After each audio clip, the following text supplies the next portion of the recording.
Hi, it's Hillary with Lazy Lima DIY, my little crafty corner of the YouTubes. And today we've had some baking, but we're still working our way through Ruby Tandoh's CRUMB.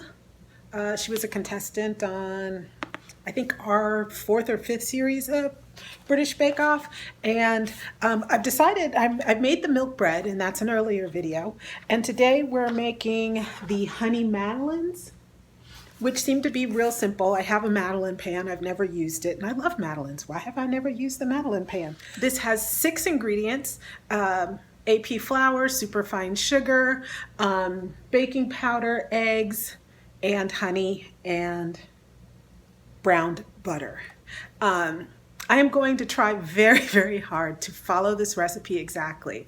I already really want to grate some ginger into it, but I am going to resist. And I've also wanted to put, looking at it, I'm like, it has no vanilla. I love vanilla flavored things. But this has honey and browned butter, and I think if we add anything else, it'll take away from the really subtle, or what I assume to be, subtle honey flavor. So, we're going to try, I've got this book out of the library. We're going to try 3 recipes here on the channel. And I've already determined, though, I want the book. I want the book. It's US $27.50. I'm sure it's less than that on Amazon, and I will link to it in the comments below. But let's get started on our madeleines. Okay, so the first thing that the first thing we're doing is browning our butter. My butter is already browned and it's sitting here and it's cooling. She doesn't say to brown it as much as this, but I've used a lot of brown butter and I like it where it's sort of really nutty flavor. Oh God, that smells so good. It smells like cookies to me because that's what I always use it for. So the first thing that we do is we brown our butter, and it takes, I use their measurements, their weight, which is 130 grams of unsalted butter. She says that's a half a cup plus 1 tablespoon. I found it to be slightly more than that. And by the way, my butter was supposed to be 113 grams. It was 112. So I don't remember where I got my butter, but they owe me 1 gram of butter. Okay, so we melted the butter, and it says that you're supposed to transfer 2 tablespoons of it to a small bowl, which I have over here, and we use that to lightly brush the Madeleine tins, which I don't know if it's going to make that much difference for me because my Madeleine tin is non-stick. And then once you do that, you put your Madeleine tin in the refrigerator or the freezer. So that's supposed to help it. Also, for browning your butter, she says stirring continuously while it sizzles. I have never stirred my brown butter. I just usually let it pop and go. So once it's cool, I usually put it in one of these metal bowls when I brown butter, and it helps it, I don't know, cool faster in my head anyway. Okay, so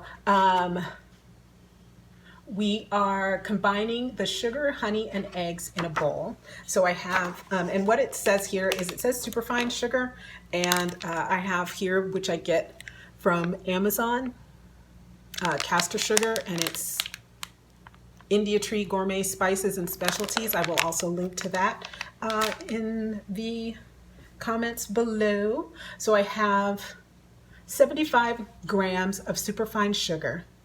And to this, I'm going to add 2 tablespoons of honey. And I was kind of in a quandary about which honey to use, but in the end, I decided to choose the one that didn't look like it had any solid bits. So this is one I got from Savannah, from Capital B Company, and it's raw black honey. I'm sorry, raw blackberry honey. And since I have used this spoon for my butter, I'm going to pour, and it's 2 tablespoons. And the nice thing about this is I saved this from scooping out the butter, is that the tablespoon is oiled, so the honey will come out easier. We're also going to have to scrape some of that out, but there we go. So there's my 2 tablespoons of honey. We're gonna have a little honey treat. So good. Oh, that's a mess. Hillary, what are you doing? And we've made a mess already. dropped our honey spoon into.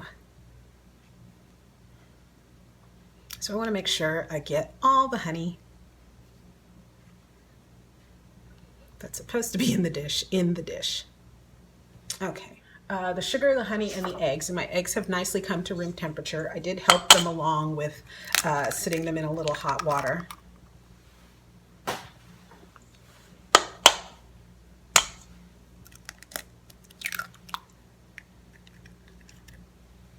Okay. So there are my eggs. And it says 2 large eggs. You know, it makes a difference on your eggs, from large to extra large to medium.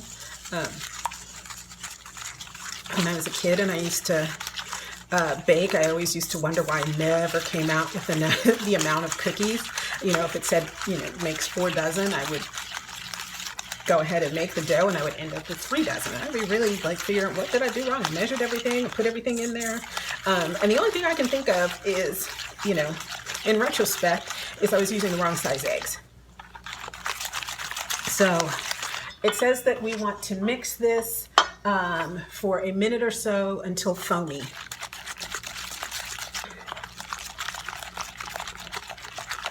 I think this would have done better with a wire whisk. I thought this would be nicer because it wouldn't make the noise. But I think the wire whisk gets things more foamy.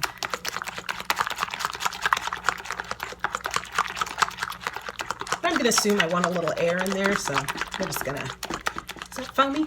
Would we count that as foamy? Does that look foamy to you? That looks a little foamy to me. For a minute or 2 until foamy. In a separate bowl, we have the flour and the baking powder, and it is 100 grams, or it says about 3/4 of a cup of all-purpose flour and a 1/2 teaspoon of baking powder. Remind me later to tell you what I learned about baking powder. I find this book to be very educational. Taught me a lot of things I didn't know all in one book. And I didn't have to go running around to different sources to get it. Okay, so in a separate bowl, combine the flour and the baking powder, then add to the sugar mixture. I'm just gonna stir that a bit because I don't want any clumps of baking powder.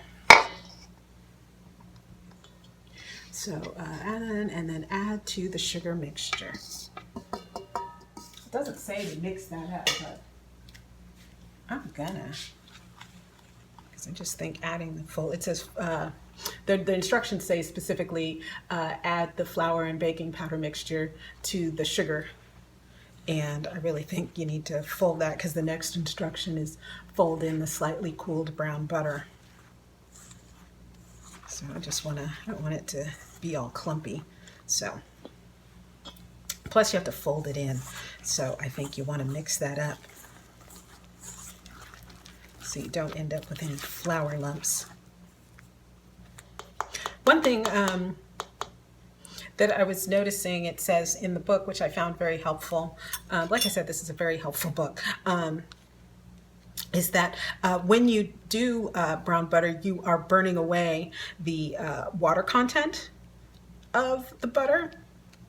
And so if you switch out to, you know, if you're going to make sugar cookies, your regular sugar cookie recipe or something with brown butter, you're going to need to add just a skosh more liquid to make up for that loss. Okay, so we're ready to fold in. We're ready to fold in our brown butter. And make sure you get all the solids that want to stay down at the bottom.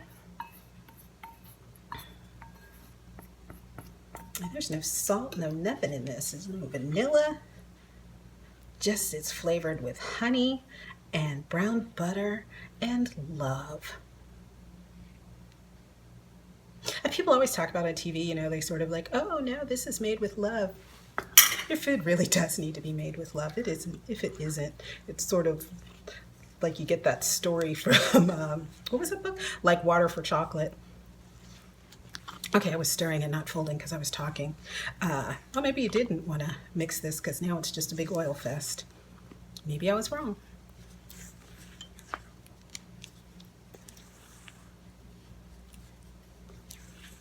Yeah, you know what? Because we beat air into the eggs and made them foamy, and then I knocked it down by just stirring in the flour. So follow the directions, folks.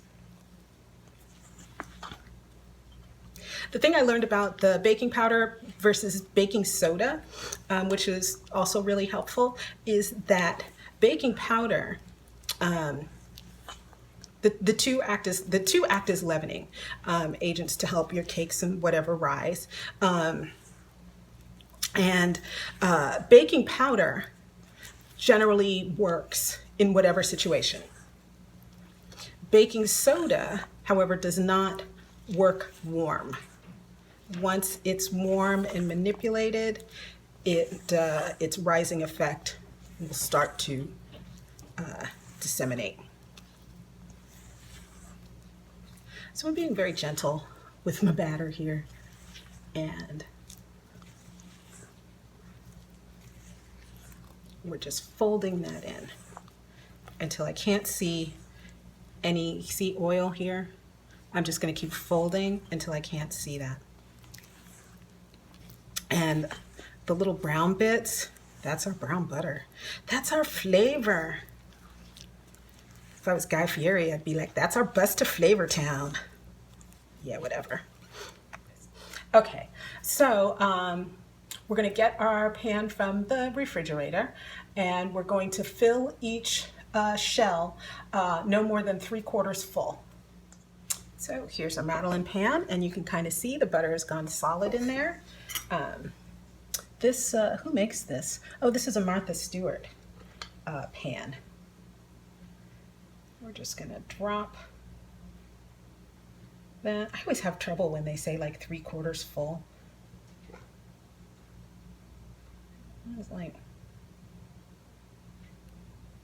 that seems about 3/4. Never sure. If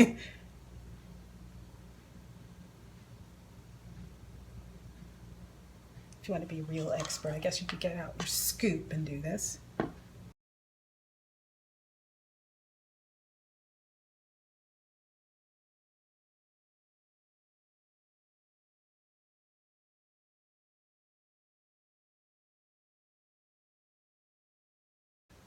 Okay, so our little Madeleine pans are all full, and we're gonna chuck them back into the refrigerator until our oven is preheated to 400.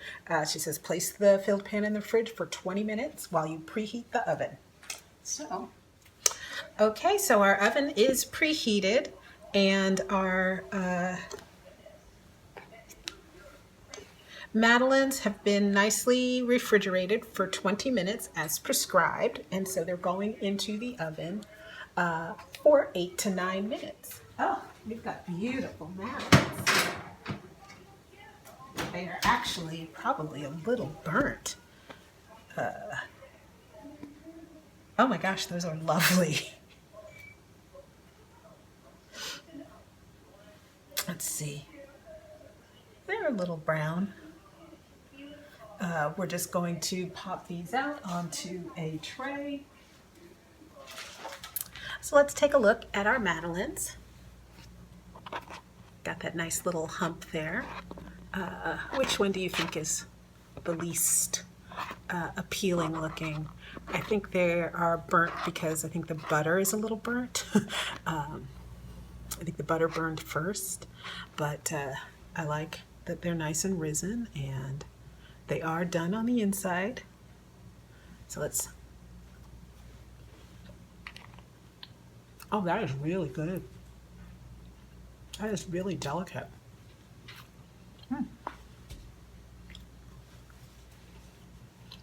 Okay, we're gonna wait a few minutes for the others to, for the pan in the refrigerator to get cool, and then we'll be back